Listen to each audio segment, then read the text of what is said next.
Okay, I have to ask, the parameters that were given to the filmmakers when it came to actually making their films, what, did they have any limitations? Did it have to connect, or did you just say do whatever you want? All of the scripts were written independently before there was ever an idea of the wraparounds.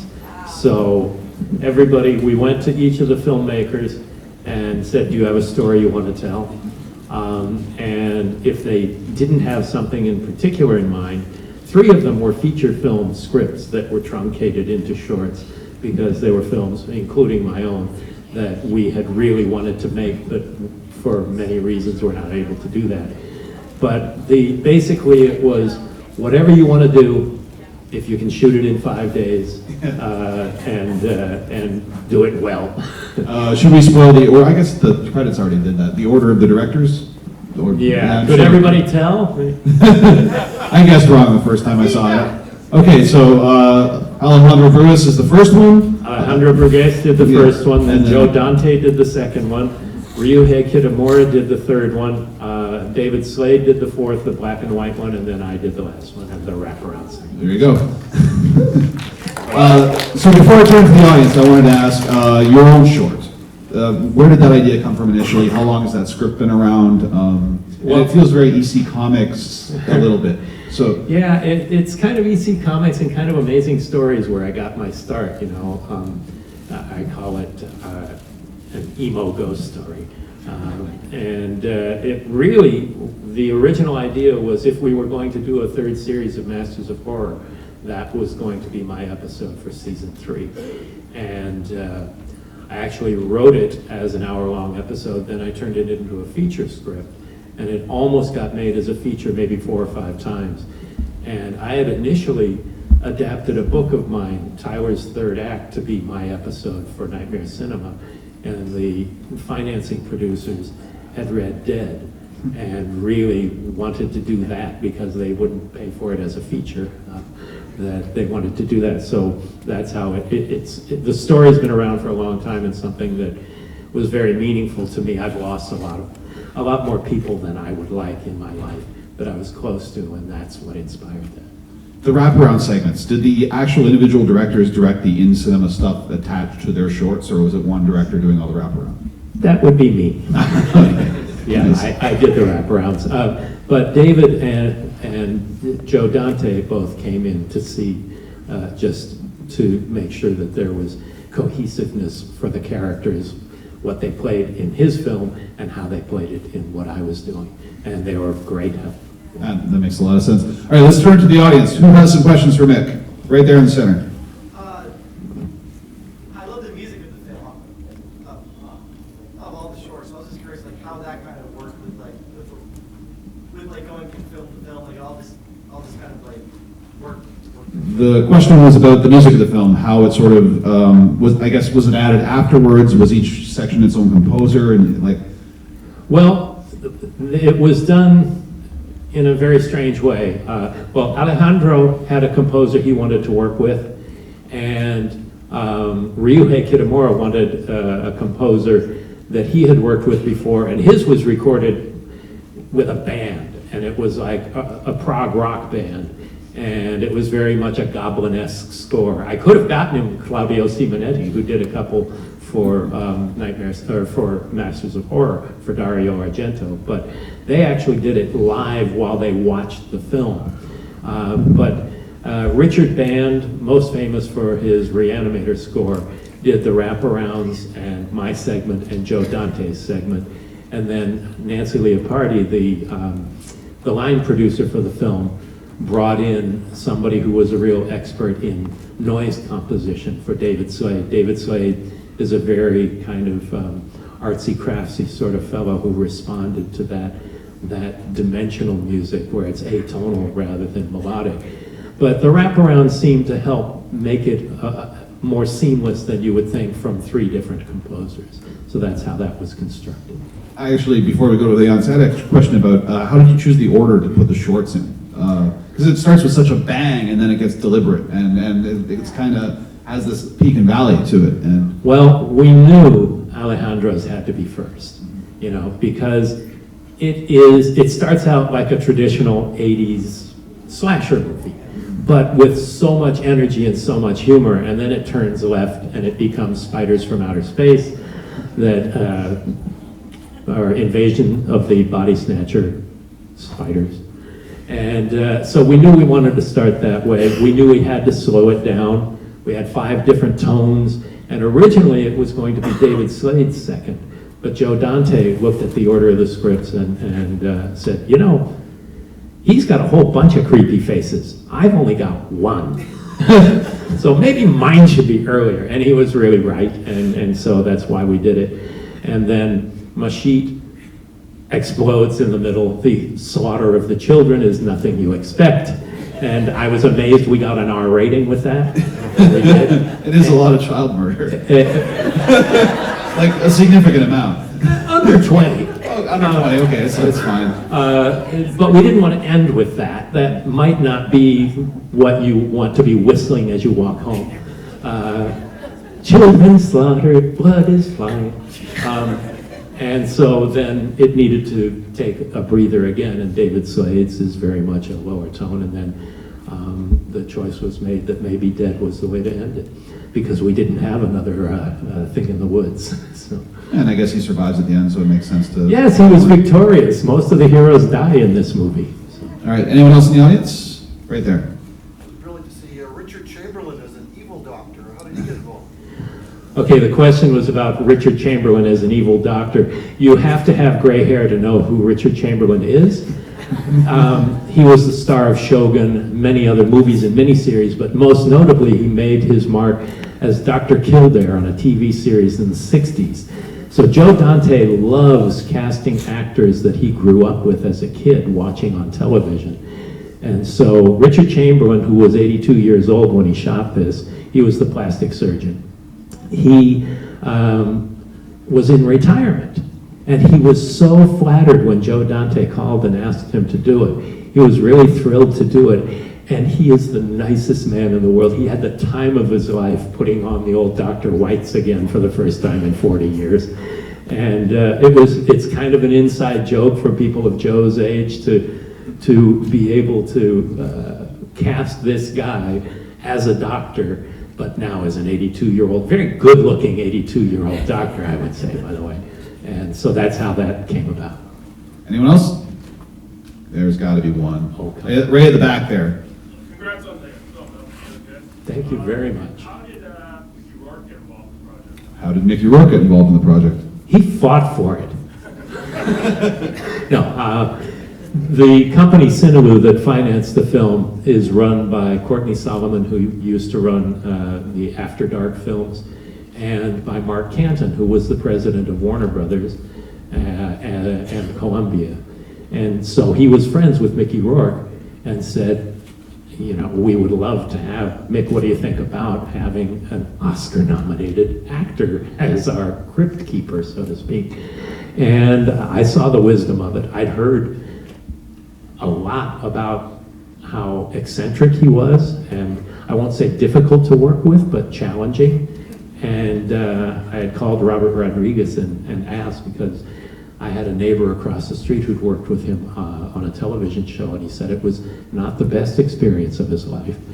But he came in, he was very eccentric, but he was wonderful. He was great. I don't think he expected to have as much fun doing it, but if you want somebody chewing the scenery as the projectionist, you couldn't do better than Mickey Rourke.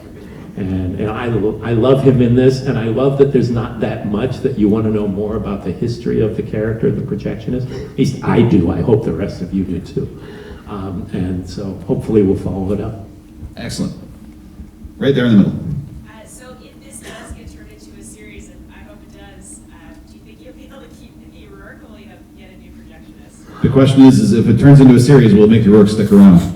That's a great question, and one I don't have an answer for. I hope that's possible, but you never know. Right there. I had two quick questions. One, I was wondering where the cinema is located that you filmed, and also in your sequence, the kid actor seemed to have some real piano chops. It seemed like it was like all in the take. I'm wondering if he's a real virtuoso. Where's the cinema? And it's the actor from your segment, a real pianist. The cinema is the Rialto Cinema in South Pasadena. It's been closed down for a dozen years. It's the movie theater in La La Land. It's the movie theater in Robert Altman's The Blair.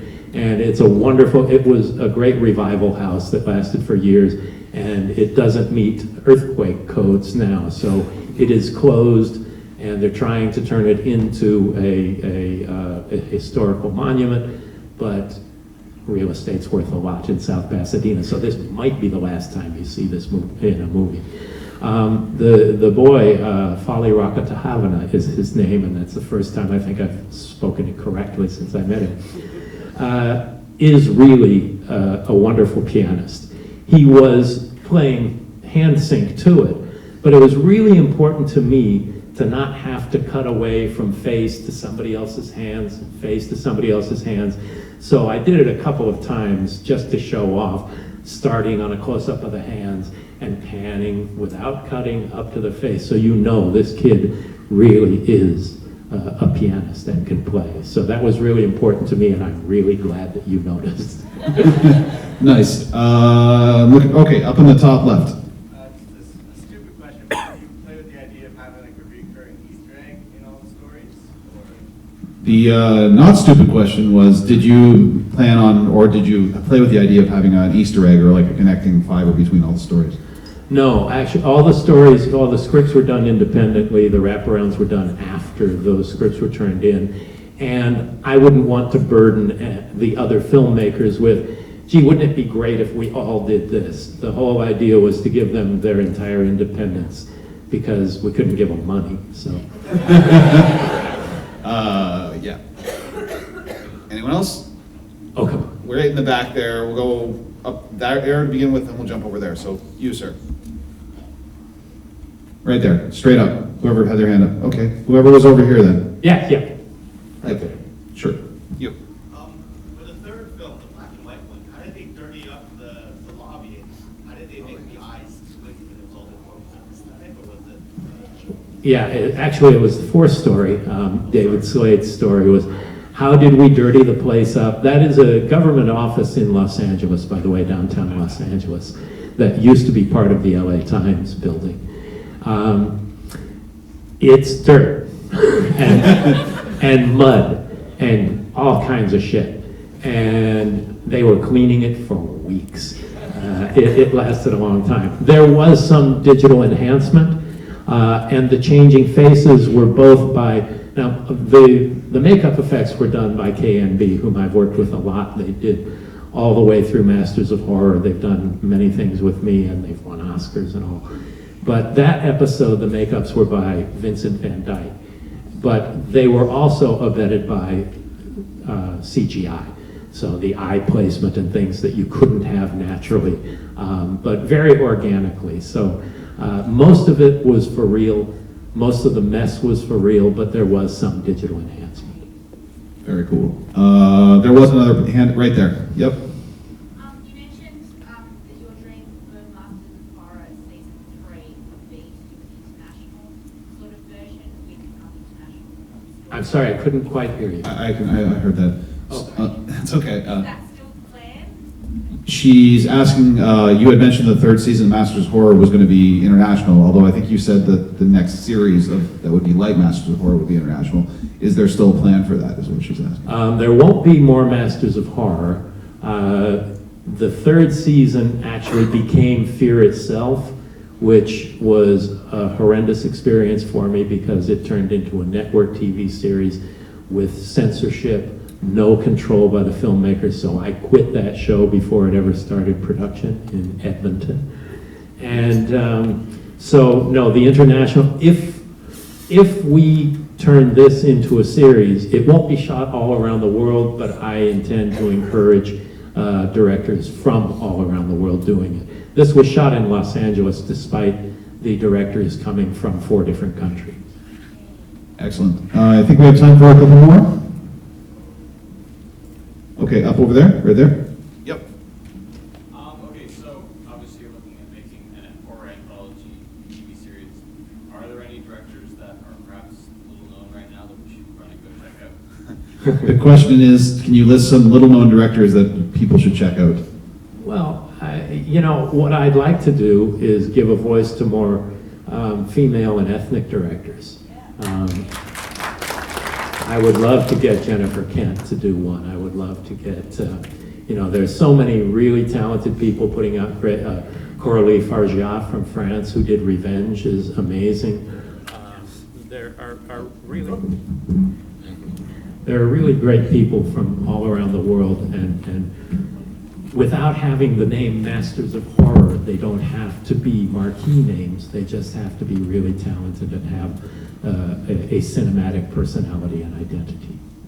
Excellent. Okay. Right there in the center. What happens to this film now? Is it going to get distributed and shown everywhere? Or? What's next for Nightmare Cinema? We are finalizing distribution at this very moment, hopefully by the end of this week, which means tomorrow.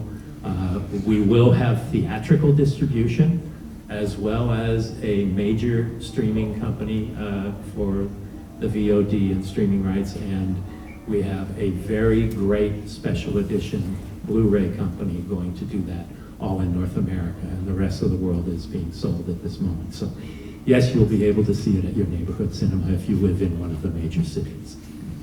If you live in the right neighborhood. Anyone else? I think we have time for one more.